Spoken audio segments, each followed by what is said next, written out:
Following Governor Gavin Newsom's May budget revised last week, the California Teachers Association announced their concerns for classrooms for years to come. They believe this budget would cut funding to education. And as ABC 10's Jeannie Nguyen found out, all of this comes as Governor Newsom is in Italy to speak on climate issues.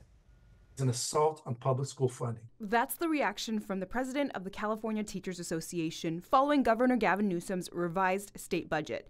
The governor adjusted the state budget last week, and the CTA believes it would impact the state's education system. The governor outlined his intentions to implement an unconstitutional maneuver with our guaranteed public education funding. That guaranteed public education funding David Goldberg is referring to is Proposition 98 that was passed by voters in 1988. It was intended to increase state funding for K-12 schools and community colleges. On Friday, the CTA says the revised budget would negatively impact schools for years to come. This deeming maneuver reduces a Prop 98 guarantee by nearly $12 billion. $12 billion. Last week, Governor Newsom responded to the concern. I don't want to see thousands and thousands of pink slips go out. I don't want to see the disruption in the system.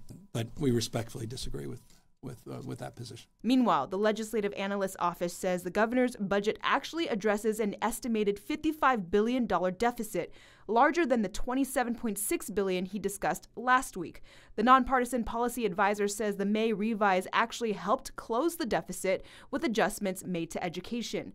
All of this happening while the governor is in Italy to discuss climate-related issues, a trip that is paid for by the California Protocol Foundation, a nonprofit that gets funding through donations. It is still unclear how much this trip will cost. All right, Jeannie joins us right now. So we have been talking about the state's budget a lot lately, and we think this could raise some questions about are tax dollars payers being used, to fund a trip like this? Do we know if they are? Well, Alex, a spokesperson for the governor's office tells me that this is not a taxpayer expense. But the California State Protocol Foundation's goal in covering the cost of this trip is to actually lessen the burden on taxpayers. All right, Jeannie, thanks for the update. We appreciate it.